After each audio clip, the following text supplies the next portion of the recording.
Good afternoon. I'm Stan Kelly and a member of your foundation committee. It's my pleasure to introduce today's keynote speaker, Dr. Jim Johnson. I've had the pleasure of hearing Jim on a couple of occasions. You're in for a real treat, and I predict that this is a conversation that will start here and will continue in your office, around your dining room table, and throughout our community in the days and months ahead. As director of the Urban Investment Strategy Center and the William R. Kenan, Jr. Distinguished Professor of Strategy and Entrepreneurship at UNC's Kenan-Flagler Business School, Dr. Johnson is a researcher, an author, and a frequent speaker on topics including community and economic development, the effects of demographic change on the U.S. workplace, and urban poverty and public policy in urban America. He has received many honors, including the 2009 UNC Chapel Hill General Alumni Association's Faculty Service Award. He has also published more than 100 scholarly research articles, including co-authoring the 2011 Six Disruptive Demographic Trends. This report identifies major shifts in U.S. demographics and their far-reaching implications, and this report is the basis for his conversation with us today. Dr. Johnson believes that education is both our great challenge and our greatest opportunity. He initiated the Durham Scholars Program, a program that offers students with promise and few opportunities an after-school, weekend, and summer tutoring and enrichment program in grades 6 through graduation. Students receive college scholarship funding and develop invaluable connections through a mentoring program with Kenan-Flagler MBA students. Dr. Johnson is a native of Pitt County, North Carolina. He received his PhD from Michigan State University, his MS from the University of Wisconsin, and his BS from North Carolina Central University. Please join me in welcoming Dr. Jim Johnson to Winston-Salem.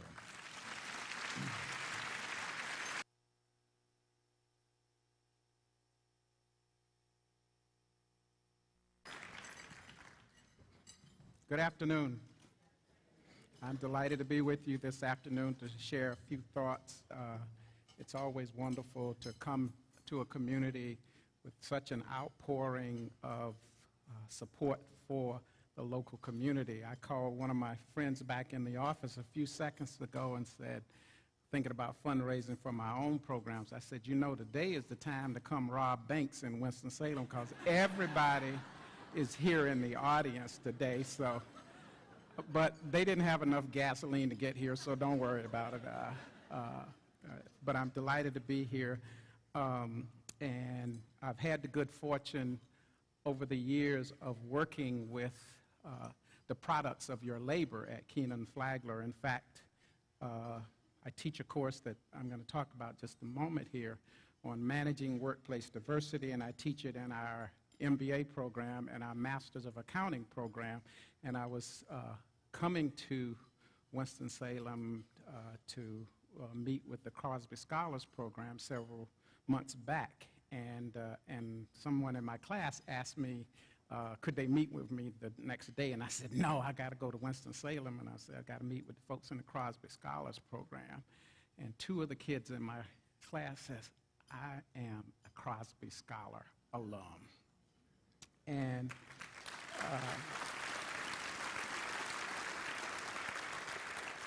I got to tell you, they were the two best kids in the class, and it had nothing to do with me knowing that in advance. They were just very poised and very smart kids. So thank you for the work that you do on the behalf of the young people of Winston-Salem, North Carolina, and continue to send them to Chapel Hill.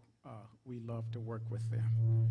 I am, ladies and gentlemen, of the opinion that literally the world, but especially this great country, every region in this great country, every state in our nation, including the state of North Carolina and including Forsyth County, are in the midst of an unprecedented demographic transformation.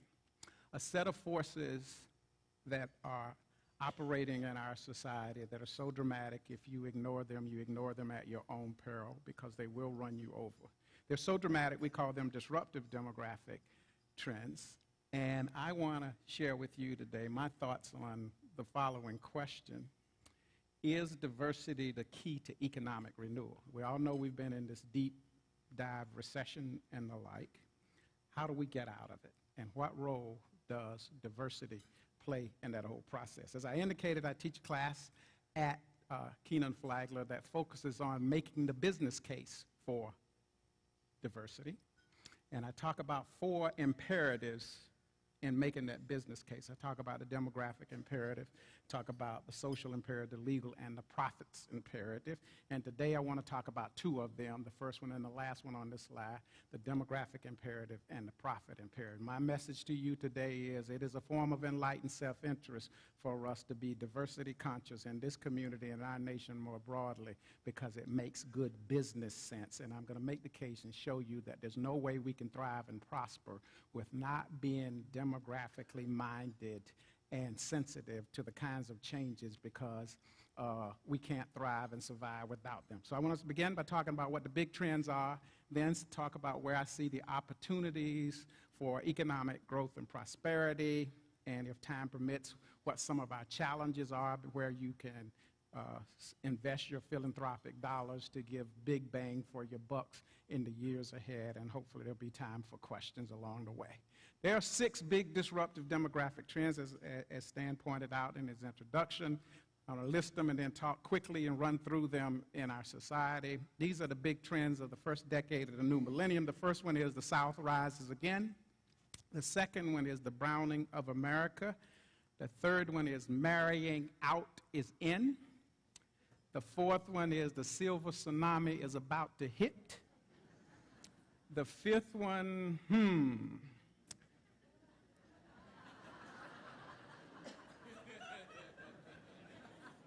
Some of you may have seen the article in Atlantic magazine by Hannah Rosen. It was by that title. In fact, the book came out about a couple months ago by that title, The End of Men.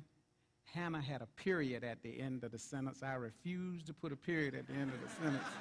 So we're going to leave it as a question mark right now. And my last one is Cooling Water from Grandma's Well and Grandpa's Too. Some of you know the song. It's my favorite. Reminds me of my grandmother to become a parent while I'm talking about as we go through. Let's look at each one of these and see what they mean for Forsyth County and Winston-Salem and the like. The first one, the South continues to rise again. What I'm referring to is the southern United States as defined by the Census Bureau in the red there. Ladies and gentlemen, if you look at the first 3 quarters of the 20th century, the South was the place to leave.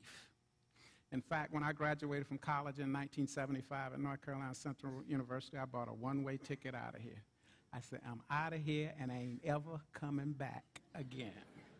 I felt that way because I didn't think the South was the place for someone who had my aspirations to be. So I took my skills to the Midwest, to Wisconsin and Michigan State, and then I moved further west to UCLA, where I taught for 14 years. Lots of people did that. I wasn't the only person. If you look at the data very carefully, what you will see until roughly around 1970, the South only captured about 30% of net national population growth in this country every decade.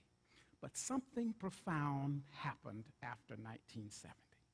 The South went from being the place to leave to being the place to be. Since 1970, in every decade, the South has captured about half of net population growth in this country. We have become the cat's meow in terms of demographic shifts. If you look at the first decade of the new millennium, we added 27 million people to our population. What you will notice is that 14.3 million of that 27 million settled right here in the South. A growth rate of about 14.3%. You will note that that is the most rapidly growing region of the country. Second to us is the West. And if we focus even further down to North Carolina, if the South was the cat's meow, North Carolina was the cat's meow squared because we doubled the rate of growth of the national population trend in this country. We became the primary destination, and you in Forsyth County weren't far behind. You grew by about 15%, adding about 44,000 people to your population. Not quite as rapid as the state as a whole, but much more slightly more rapid than the South, and certainly more rapid than the nation. If you ask the question, what proportion of that 14 million, what's the share of that growth for the national average? It's about 53% of net growth was concentrated in the South. The second largest and most rapidly growing region was the Western United States. Ladies and gentlemen, what is going on in our country today is the geographic center of the U.S. population is shifting from the Northeast and the Midwest to the West and the South. The census actually computes the geographic center of our population. Today is someplace in rural Missouri and has been moving southwest for the last 3 or 4 decades. My prediction for 2020 is that it's going to be in Mexico. Y'all stay tuned and see if I'm right for the next one. Why is all of this happening? Why is it going on? It's all about migration and immigration. If you look at this graphic, what you will see is that for the first decade of the new millennium, the South was the only region of the country where everybody was moving to in larger numbers than they were leaving. Whether you're talking about total mobility, migration, you're talking about African Americans, you're talking about Hispanics, you're talking about the elderly and the foreign-born, the South was the place that everybody was moving to. You can't say that about the West region. If you look at the West, even Hispanics and the elderly were leaving in larger numbers than they were going. And if you move to the Midwest, the only group that were moving to the Midwest in larger numbers than were leaving were the elderly. Now, this is a news flash. After this winter, they out of there as well. And if you look at the Northeast, it's kind of like when the last person leaves, please turn off the lights if there's still any utilities there. You can actually see the Northeast to South migration in motion by just paying attention to license tags in your community. Not when you're driving out there in the parking lot. Pay attention to license tags. You can see this kind of migration transforming society. So we have become the primary destination for movements both internationally and from other regions of the country. Now, what happened in the Great Recession to all of this movement? The answer to the question quickly is tremendous slowdown in migration. Didn't change the direction. We're still the primary destination for growth, but a lot of slowdown both in international and domestic migration. And if you look in particular, Florida has historically always been a net importer, but for the first time in history during the Great Recession, Florida was a net exporter. Still the primary destination, it's just some shifts in trends. The reason for that is lots of people upside down in their houses, foreclosure crisis, and it's pretty difficult to move when you're upside down in your house and things of that nature. Slow down, but didn't change the trajectory of things. But nobody told you I'm a big liar. I told you it was the South. It really isn't the South. It's really about 4 states in the South. This migration is really about Texas, Florida, Georgia, and North Carolina. Those 4 states captured 71% of that net population growth. All of the other southern states combined only accounted for about 29% of net growth. So it's highly concentrated in certain places, and we have the good fortune of being one of those places, and we better be glad that we are one of those places, and that will become apparent to you why in just a moment.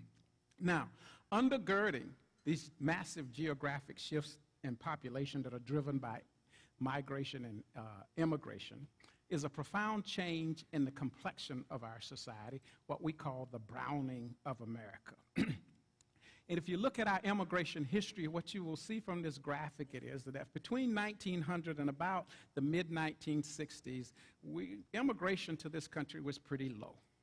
After the mid-1960s, there was a precipitous takeoff in foreign immigrants entering the United States. Prior to 1965, we had an immigration law that says if we were going to allow the foreign-born to come to our country, it was important that they not upset the existing racial and ethnic balance of our country.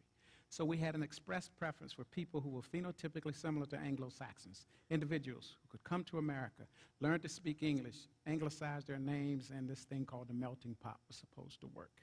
In other words, we operated on a quota system that favored Western Europe in particular, and that was geographically discriminatory against people from Asia and Latin America. If you go back in our immigration history in the 1880s, we had something called the Chinese exclusion law. They shouldn't be allowed to come because it would be, quote unquote, difficult for them to assimilate into mainstream society. Fast forward to the first decade of the 20th century, we had something called the Asiatic Barrier region that included Japan. They shouldn't be allowed to come because it would be, quote unquote, difficult for them to assimilate to mainstream society. So we managed the composition of our population for the first half, almost 3/4 of the 20th century. That all changed in the mid-1960s. Coincident with the civil rights movement in domestic life, we liberalized our immigration law, in particular in 1965 via something called the Hart-Celler Act. It's a profound piece of legislation that opened the doors of our country to people who heretofore had not been allowed to come in very large numbers. Such a profound piece of legislation, we used 1965 as the dividing line between two groups of immigrants. Anybody arriving prior to 1965, we called them the old immigrants, and the so-called invisible minorities. Why invisible? Because they were phenotypically similar to the Anglo-Saxon model. Once you get your assimilation game on, it's pretty difficult to distinguish where you're from. Anybody arriving since 1965, we called them the new immigrants, and the so-called visible minorities. Why visible? Because they were phenotypically different from the Anglo-Saxon model. They're primarily from Asia and Latin America. And yes, they can go through the assimilation process just like the old immigrants did, but you will always know that they're different. Why? Because they're phenotypically different from the Anglo-Saxon model. Profound shift in the composition of our population, shift in geographic origin, and radical increases in the number of immigrants, as you can see on this graphic. Shift in phenotype leading to a growing diversity of our population. What has been the impact of all of this? If you look at the immigrants and look at our foreign-born population in 2011, what you will see is that about 47% of them are Hispanic. The second largest group are Asians. Whites alone account for only about 18% of the foreign-born population. Precipitous drop in immigration from Europe, precipitous increase in immigration from Asia and Latin America. The end product is what we call the browning of America that is driving the kind of changes that we see in our population today. How important is this to our population? If you look at that growth during the first decade of the new millennium, at about 26 million people, 51% increase in the Hispanic population, 51% of net growth accounted for by the Hispanic population. The non-Hispanic white population accounted for about 17% of net growth in our population. About 17% of that 26 million people were non-Hispanic white. 100 minus 17 is what?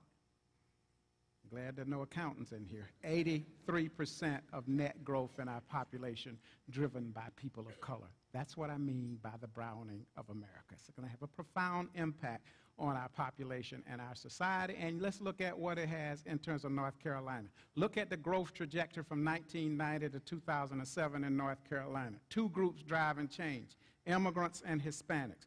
Ladies and gentlemen, we've gone from a state where we speak two languages, English and bad English, to one where we speak 247 different languages in our society, because most of our growth is driven by Hispanics and immigrants from all over the world. You see that sharp increase in our immigrant population. We've become a far more diverse state. We've become a global society, a global state, and that is going to be very, very important that we continue on this trajectory in the years ahead if we're going to be competitive.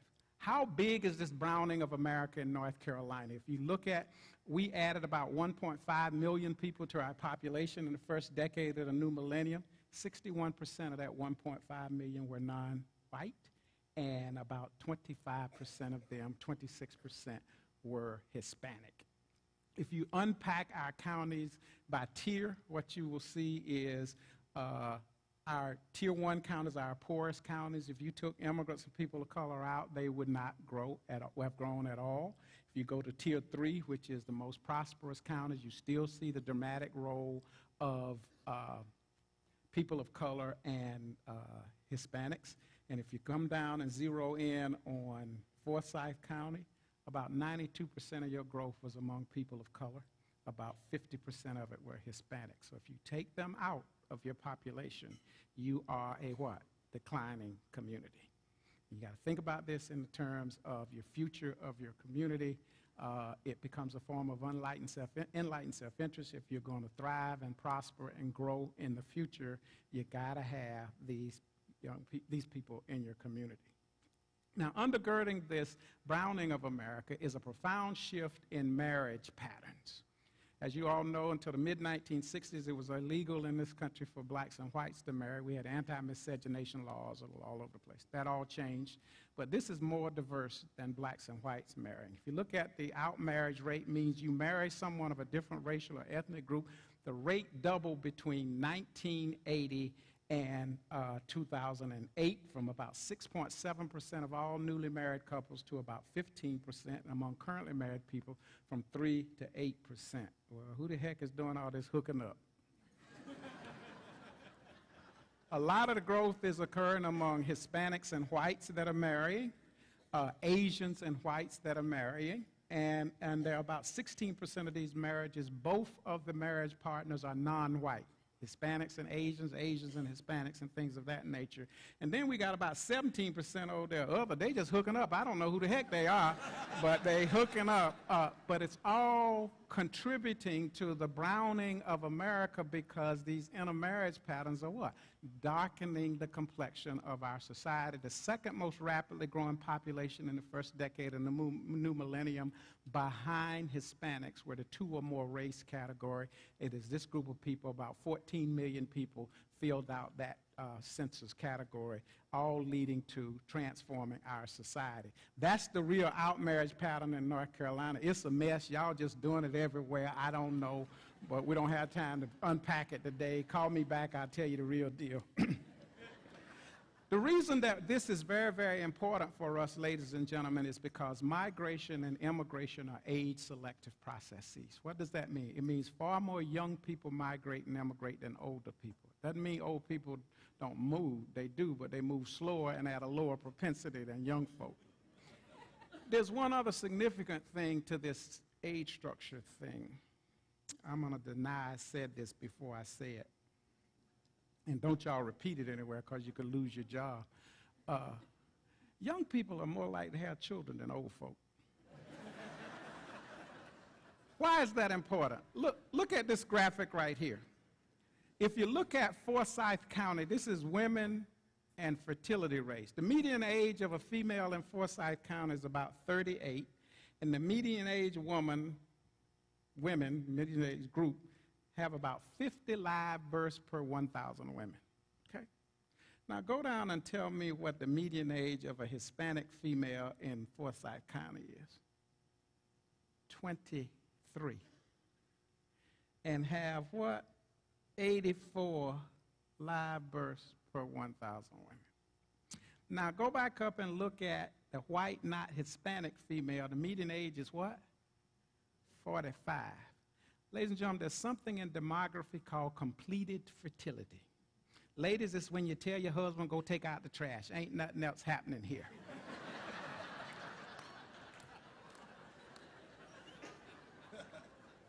Completed fertility occurs among women between the ages of 40 and 44. Okay? Look at your data. Where will your growth come from in the years ahead? What you will notice is that between all those other groups who are not non-Hispanic white are groups of color. And you'll see that there's a 10 to 15 to 20-year age gap in that population.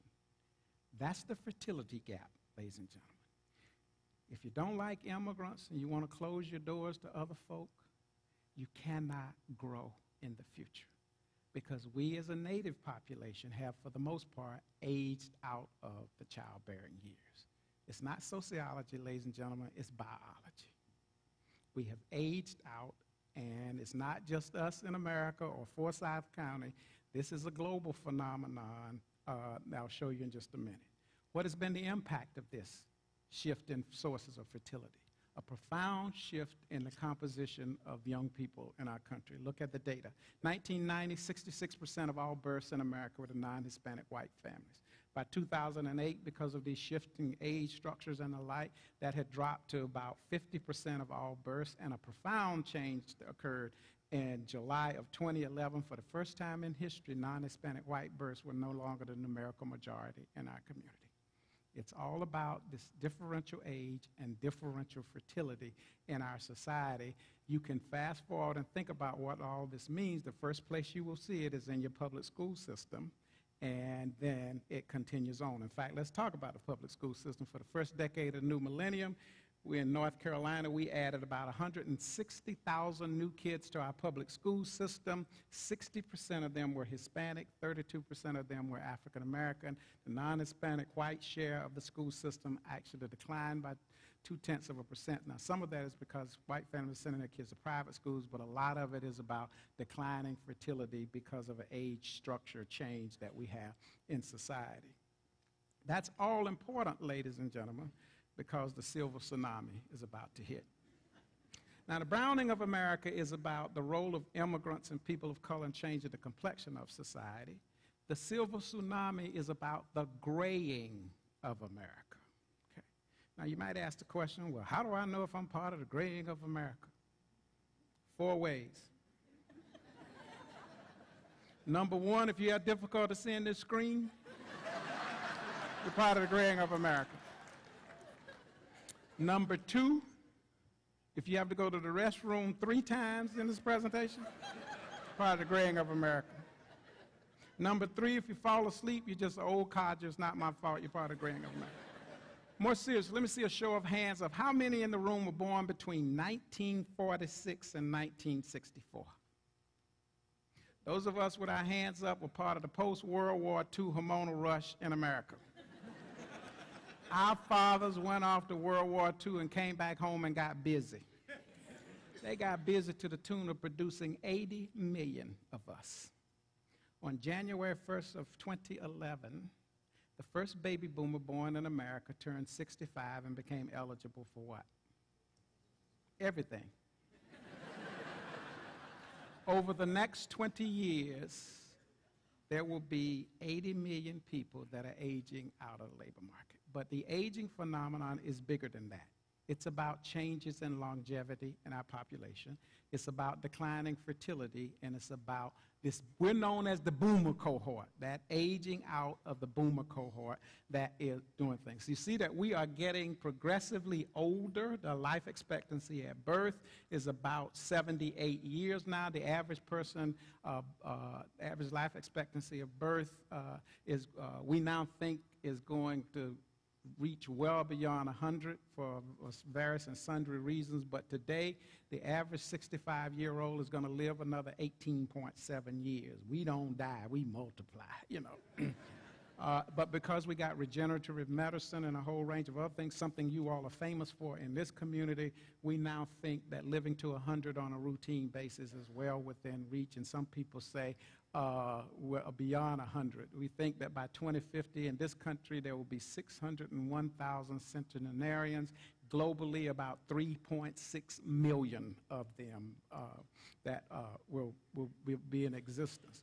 And part of that is because of changes in fertility. I told you completed fertility was between the ages of 40 and 44. What you will see is in 1976, only about 10% of women in the 40 to 44 age range were childless. Fast forward to 2006, that percentage has doubled. 20% of women childless in their age range. What impact does that have on fertility? It brings it down. And then look at the number of women who had higher order births, 3 or more children. 1976, about 59% of women in that age group had 3 or more children. To 2006, about 28%. As women have entered the labor market, can become more career-oriented, it had had what? a quietening effect on fertility because you defer marriage and you certainly defer childbearing. The longer you do that, you reduce the number of years that you're having children. It has a dramatic impact on fertility. In a statistical sense, it takes 2.1 kids to replace yourself as a couple. Don't ask me about the 0.1, you just got to be rocking and rolling, okay? 2.1. Who in America is replacing themselves?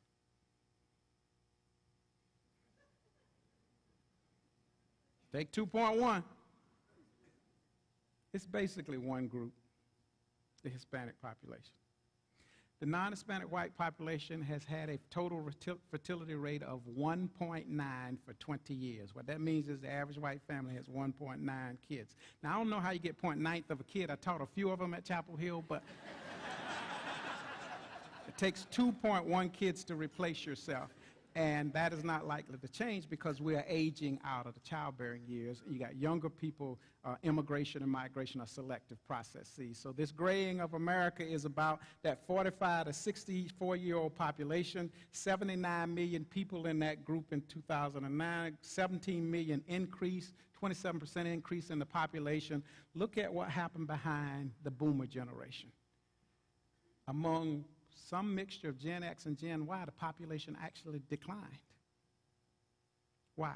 Because many of the debilitating diseases that we boomers and pre-boomers used to get in our 60s, 70s, and 80s are now very commonplace among Gen X and Gen Y in their 20s, 30s, and 40s, leading to what is called truncated productivity. They either become disabled or they die early. Now, if we're living longer, and if Social Security is a pay-as-you-go system, look at what you have behind it. That's the train wreck in the making. The two groups that are growing most rapidly are the boomers and the pre-boomers, the 65 or older population. You can't sustain yourself with the problem that we have behind. So investments in health and eliminating health disparities in that population behind is something big. We're turning 65 to the tune of 8,000 per day. You see the rest of it. I don't want to depress you. Let's go on. Let's look at Forsyth County. You see that your growth rate for your boomers was about 33%. 65% population grew by 18%. The 25 to 44, you lost population just like the nation. Now, you grew a little bit more rapidly in your under 25 population. That just means you better be careful and continue what you're doing of investing in that population if you want to sustain yourself, because if Social Security, Medicare, Medicaid are pay-as-you-go system, you need somebody to pay into those systems because you've already paid most of you. There's no guarantee you get anything out of it unless those people are healthy, productive kinds of people. So if you don't like immigrants and you don't want to invest in people, rethink it, because we need all of that talent in the years ahead, and I'm confident that you all will do it. There are all kinds of opportunities, ladies and gentlemen, in this dramatic transformation in population on the business side for economic renewal. The huge opportunity to tap the spending power of immigrants and people of color to propel our nation in the years ahead. Now, many of you know, if you listen to the immigration debate, there's a lot of, it kind of goes like this: don't confuse me with the facts, it's what I believe, and nothing you say is going to change my mind. It's a pretty polarizing kind of debate, not a lot of sanity in all of it, but I want to try to share with you why it's important to be immigrant friendly. How many of you heard a lot about immigrants are a burden on our healthcare system? Heard that? In particular, Hispanic immigrants. Tell me something. I just showed you the median age of a Hispanic female was 23. What kind of major health problems do you have when your median age is 23? Before you answer that, I showed you the median age of a non-Hispanic white was 44. What kind of major health problems do you have when you're in your 40s? We ain't got all day. The list is too long. We're talking about a relatively young population, ladies and gentlemen, and there's a fundamental difference in the kind of health problem you have when you're young versus when you're older. When you're young, you have acute problems. You stick your finger in the lawnmower and you go to the hospital to glue it back on. When you're in your 40s, you have chronic conditions, and those are the ones that are very, very what? Expensive. I know up front and close, I lost my wife to cancer at the age of 48. Last 6 months of her life, her treatment was $5,000 a week. Take a lot of babies to get to 5,000. It makes no sense oftentimes when we talk about these things.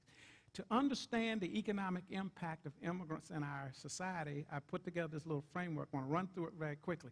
First of all, when you hear people say immigrants are a burden on our society, understand first and foremost is that anybody who argues that thinks that we pay our own way.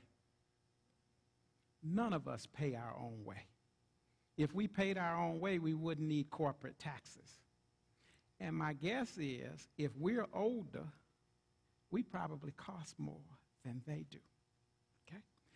Know that when people say they cost more than they contribute, that what they're talking about are fiscal impacts. And when people look at fiscal impacts, they usually talk about K-12 education, health service delivery, and corrections.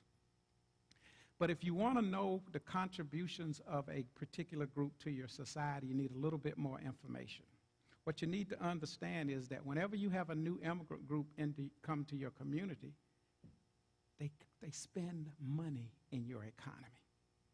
They have consumer spending power that they spend, and part of that consumer spending, they pay taxes. Gasoline tax, sales tax, all of that goes into your economy, and you need to be able to figure out and look at what the consumer spending impact is and the tax implications of that spending. Even if you are a renter in the local housing market, ladies and gentlemen, as an immigrant, irrespective of your status, you're paying property taxes. Why? Because any landlord that's got any sense is passing part of the property tax off to you in the rent. You have to be able to account for that. Secondly, always understand that whenever you have a new immigrant group come to your community, they create jobs in your local community. They are spin-off jobs. Why? Because you need a professional class of people to serve them. If you don't believe it, go to the yellow pages in your telephone directory, go to attorneys, and go down and tell me why you need an immigrant attorney if you didn't have immigrants in your community. And please, don't anybody tell me that an attorney is a low-wage worker.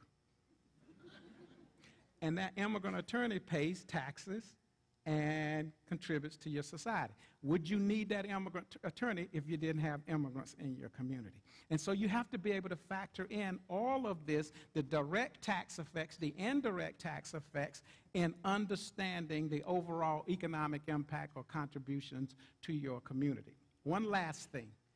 If you look at North Carolina, we've lost more manufacturing jobs per capita than Michigan and Pennsylvania and other places. In the economic downturn since 1990, going back that far. One group of people have grown in the manufacturing sector, and it's Hispanic immigrants. What that means is, ladies and gentlemen, if you didn't have them, those jobs would probably be gone also. So there's a competitiveness factor there. We have done several studies trying to get people to understand what impact immigrants have on our society. We've done one study in North Carolina, 2 in Alabama. Here are the summary results. In North Carolina, we did a study in 2006 looking at our Hispanic population. What were their consumer expenditures and tax contributions? About $9.2 billion, or about $15,000 per Hispanic resident. Their cost in essential services, healthcare, K-12 education, corrections, about $817 million, or about $1,360 per person. The net benefit, the difference between the cost of essential services and their consumer expenditures and tax contributions, about $8.3 billion, or about $13,800 per Hispanic resident. In other words, ladies and gentlemen, for every dollar we spend in K-12 education, healthcare, and corrections, we got about $10 back in business revenue and taxes. And that's after you take 20% off the top of the consumer spending power of the population that they send home for remittances and the like. That's the residual, and that's the impact. We did 2 studies in Arkansas, one before the economic downturn and one just after, that we just released, about 11 to 1, and after the downturn, about $6 to 1. Ladies and gentlemen, you take these new immigrants out of your community, it's like a house of cards. It begins to collapse because they're so involved in our economy at the upper end and the lower end of our economy. economy. They're there. You need to understand that it is good for business. It's a form of enlightened self-interest for us to be understanding. What is the consumer buying power of these groups? You can look at it here. I won't belabor the point because we have to move on. During the first decade of the new millennium, consumer buying power increased by about 71%. Ethnic buying power, well, for everybody, about 71%, about 66, 67, 68% for whites. You see the numbers for the groups. Look at Hispanics, a 235% increase in buying power. For Asians, 183% increase in buying power. That's adult money, folks. That's adult money. You got to build an economy that's agile and flexible enough to accommodate that. If you take it out of your economy, you know it in terms of job creation. Look at your Winston-Salem community. Your buying power increased by 52% between 2000 and 2012. And you look at the various groups, the same pattern. You get high, very sharp increases in the buying power and consumer purchasing ability of these new immigrants and people of color. You've got to build an economy that is accommodative and that is designed to do that, because it has direct business impact and it has indirect effect and spill-off jobs and indirect taxes. For Forsyth County, a similar kind of pattern. Scott and his good people can post this. You can look at it at your leisure in terms of the impacts. And we think it will continue. If you look at projections to 2015, for all groups, consumer purchasing power is going to go from about 11 trillion to about 14 trillion, 27%. Hispanics going to go increase by 50%. Asians by 42%. Hispanic African Americans by 25%, Native Americans by 34%. You gotta build an economy and a society that's agile and flexible enough to accommodate what we call the browning of America. Whether you like it or not, it's a form of enlightened self-interest to make it happen. The other thing where there are real opportunities for you, Scott, how much longer do I have? 10 minutes, okay. The other thing that's very good for you and things you need to think about in the future, this silver tsunami is they're both opportunities and challenges. They're the big opportunities in the elder care economy. If you look at North Carolina and compare it to the United States as a whole, what you will see is that our elderly population has grown more rapidly than the national population and the total population, and we have grown more rapidly. The increase in our elderly population is far more rapid in North Carolina, in the Carolinas, North and South Carolina, than in the South and the nation as a whole. So we are a aging population in North Carolina, and there's some huge opportunities. Our shares, the elderly share here is much greater than it is nationally and in the South region as a whole. As we age, you know, we don't want to admit it. Y'all heard this thing about 60 is the new 30? Y'all heard that? You see these women in yellow spandex on TV talking about 60 is the new 30. Flash for you. 60 is 60. Because as we age, we get these age-related kinds of challenges on this list here. And then there are those of us who are baby boomers who are what we call the triple whammy generation. We have to deal with our own mortality, and we have, in many instances, aging parents and grandparents that we have responsibility for. And then on the back end, we got grandchildren and nieces and nephews that we never knew we had knocking on the door for assistance. And this is where cooling water from grandma's well comes in, and grandpa's too. The most rapidly growing household type of the first decade of the new millennium was grandparents raising grandchildren. If you look at it, you see households with all children increased by about 3.8%. Traditional households, meaning a husband and wife and kids, 1.4%. Households with children where both grandparents are present grew by 42%. Grandma only 9.3%. And grandfather only 28, 29%. Two things here. A lot of these grandparents are like your grandparents and mine. My grandmother was 97 when she died, which means she had an AARP card when I was born. But about half of these grandparents are between the ages of 30 and 50. Okay? So don't look all cross-eyed when one of your employees walks up to you that's 30 years old and says, I need time off this afternoon to go to school to look after my grandkid. It's not a joke. It's a real deal out here, and we have to build work environments that are agile and flexible enough to accommodate reality. But the big thing for all of us will be this whole notion, and in addition to the grandchildren, sometimes one or more of the biological parents in these households as well, but we can talk about that. That's the growth in North Carolina. There are huge markets here and opportunities for us in the elder care market space. You can think about 3 markets when you unpack the 65-plus population: the young elderly, 65 to 74, the middle old, 75 to 84, and the oldest of the old is about 85. And when you look at them, there are different needs and opportunities to work with these populations. Basically, ladies and gentlemen, as we age, there's nothing that won't have to change in our society. These are widow hotspots in North Carolina and South Carolina. Those red places are communities where 51% or more of the women 65 or older are widows. See, as we age, the sex ratio becomes far and far imbalanced. Why? Because men die younger than women. So you have lots of women by themselves, elderly and the like. It's a huge challenge for us in our society when you have lots of people who all of a sudden don't have a significant other and they're left in these spaces. That's the number of elderly population living by themselves, and you see the huge disparity in women and men there. This raises a whole series of challenges for us. Those are the elderly female households where no husband's present. You see these high concentrations in certain communities. They need a safety net. They need a safety net, and your philanthropic dollars ought to be focused on some of this whole notion. When you look at aging research, there's a whole series of opportunities in what are called person-centered activities, focusing on what seniors themselves need, and what are called built environment activities. How do we adjust the built environment to make sure that it's more senior-friendly out there? And so, how many of you all know AT&T is in the shoe business? Your phone company. In the shoe business. They got the smart shoe and the smart slipper. These shoes have sensors in them. You can monitor grandma and grandpa's behavior on your cell phone today. This is different from Life Alert. Life Alert works after you have what? Fallen. This is designed to help people age in place because you can monitor their behavior and figure out before something happens when there are some signals in the marketplace that something may really happen.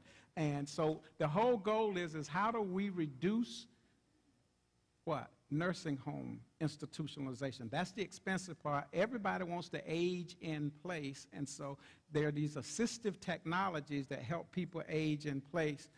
And this is the intelligent pill bottle. That capsule has a sensor in it that will alert your loved one when he or she has not taken her medication. And if within 15 minutes they haven't taken the medication, you will get a text or an email that says, you need to call your obstinate grandma. And so you call grandma and you say, Grandma, you remember when you used to whoop me within an inch of my life? It's payback time. If you don't take your medicine, I'm going to whoop you within an inch of life. One of the biggest predictors of seniors falling in their homes is what? Changes in medication. So you're able to monitor and help people be there. Children's playgrounds won't be the issue in the future. It'll be senior playgrounds. These are very big in Europe today, and they will become increasingly big in America. In Miami, they've already begun to build them. When you keep people active, balance, dexterity, you reduce their propensity to fall. Seniors falling in their homes is a $19 billion a year problem, projected to grow to $55 billion by 2020. Huge opportunities here for job creation, enterprise developments, technology development, and the like that can create jobs, sustain our communities, and a whole use of other things. These senior playgrounds are fun. The other thing is the multi-generational workforce, the diversity there, agile and flexible. I don't have time to deal with that. Come to Chapel Hill, I'll give it to you.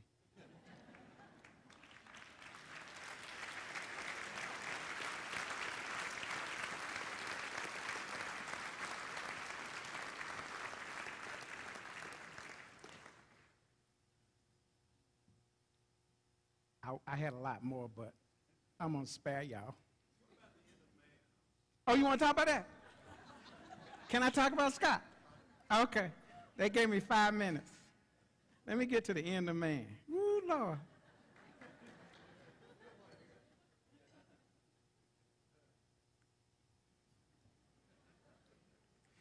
Good news first. Women are about to surpass men as the numerical majority in the paid workforce. Okay? Good news. Okay? But ladies, it's not because we've decided to treat y'all fairly that this is going on. Rather, it's because men are doing so poorly in our society today. If you look at the Great Recession, 80% of the job loss was among men. Some people call it a man-cession. And it is among those men that have had difficulty making the transition to new economy. But it runs deeper than that. Today, 3 times as many men of working age do not work compared to 1969. They're not in the labor market. Why? Skills mismatches. They haven't been able to make the transition to a new economy. Disabilities and incarceration. The percentage of prime working age men receiving disability insurance doubled between 1970 and 2009. Since 1969, the median wage of the American male has declined by about $13,000 after controlling for inflation. But most telling, after peaking in 1977, male college completion rates have barely changed in 35 years. The sex ratio in higher education has been 60% female, 40% male for a decade.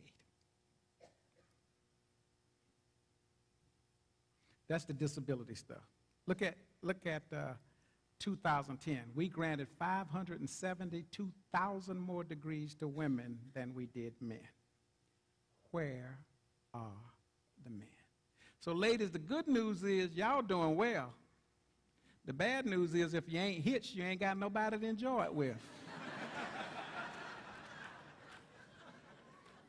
Look at community colleges in the Southeast and the like. About 40% male. This is the UNC system. 44% male, 46 for the predominantly white majority serving institutions, 38 for the minority serving institutions, the HBUs plus Pembroke, and the HBU's 37% male. We had one school a couple years ago, it was 80% female, 20% male. I don't know why it wasn't that way when I was going. Seemed like pretty good odds to me. Ladies and gentlemen, that's a serious problem because you cannot have a stable society and a stable communities where 80% of your men are not even in the game. And it starts early, ladies and gentlemen. This is Forsyth County. That's the gender imbalance. Not that wide of a gap, but it's significant. But look at boys. Basically what you have is the purple and the blue line are white boys and Asian boys. The middle blue here is the multiracial category, 2 or more race category. Look at black and Latino boys. For 5 years, you haven't been able to get them above 50% passing 3rd grade reading. And it doesn't get any better because we talk about kids coming to school excited to learn, can't get them across the 3rd grade hurdle. Where's the growth going to be in the future? Down here.